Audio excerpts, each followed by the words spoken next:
స్వామి గారు హైకోర్టు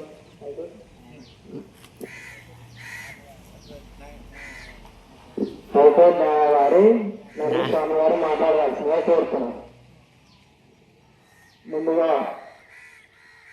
మల్లారెడ్డి గ్రామ ప్రజలందరికీ వినాయక చవితి హృదయపూర్వక శుభాకాంక్షలు తెలియజేస్తా ఉన్నాం.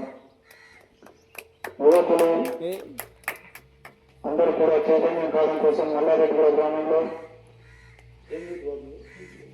కింగ్స్ ఆధ్వర్యంలో వినాయకుని ప్రతిష్ఠించి సోదరాభావాన్ని పెంచుకుంటున్నటువంటి యువకులందరూ కూడా మా లాయర్స్ ఫోరం పరి సోషల్ విశ్లేషించి అదేవిధంగా తెలంగాణ సామాజిక చైతన్య గ్రామాల్లో యువకుల్లో కులాలకు మతాలకు అధికంగా స్నేహభావం ఏర్పడాలంటే ఇలాంటి ఉత్సవాలు ఎంతో దోహదపడతాయని తెలియజేస్తా ఉన్నాం.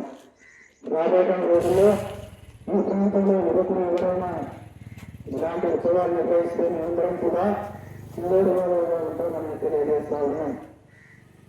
గ్రామ ప్రజలందరూ కూడా మరొకసారి శుభాకాంక్షలు తెలియజేస్తా ఉన్నాం.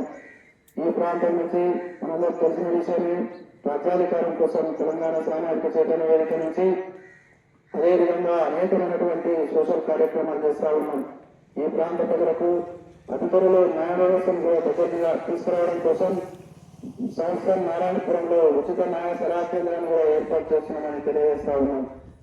అందుకు ఈ ప్రాంతం నుంచి జడ్జి గారిని అదేవిధంగా అనేక మంది ఆఫీసర్లు తీసుకొచ్చి మండల కేంద్రంలో మీకు ఎంఆర్ఓ ఆఫీసులో ఎంపీడీఓ ఆఫీసులో అదేవిధంగా సంక్షేమ పథకాల్లో ఎలాంటి లోపాలున్నా మీకు ఎలాంటి అవకతవకలున్నా వాటిని మీరు పూర్తి చేసుకోవడం కోసం మీ ఊరు బిడ్డగా మీ యొక్క ప్రాంతం నుంచి ఒక ఆఫీసు అక్కడ మీ నారాయణపురం మండల కేంద్రంలో ఉంది. మీరందరూ కూడా దాన్ని యూజ్ చేసుకోవచ్చని తెలియజేస్తూ మీ యువకులకు వీళ్ళకు ధన్యవాదాలు తెలియజేస్తా ఉన్నాం. ఇలాంటి ఉత్సవాలు అనేకమైనటువంటి ఉత్సవాలు సోదరాభావం స్నేహభావంతో ఇంకా ముందు మంచి మంచి ఉత్సవాలు నిర్వహించుకోవాలని వీరందరూ కూడా శుభాకాంక్షలు తెలియజేస్తూ ముగిస్తున్నాం. జై జై గణేష్ మహారాజ్ కి, జై గణేష్ మహారాజ్ కి. ఈ యూప ఆధ్వర్యంలో ప్రధానంగా కీలక పాత్ర పోషించినటువంటి వెంకటేష్ తారేను అదేవిధంగా పవన్ వీళ్ళందరికీ కూడా శుభాకాంక్షలు తెలియజేస్తున్నాం. ఓకే, ధన్యవాదాలు.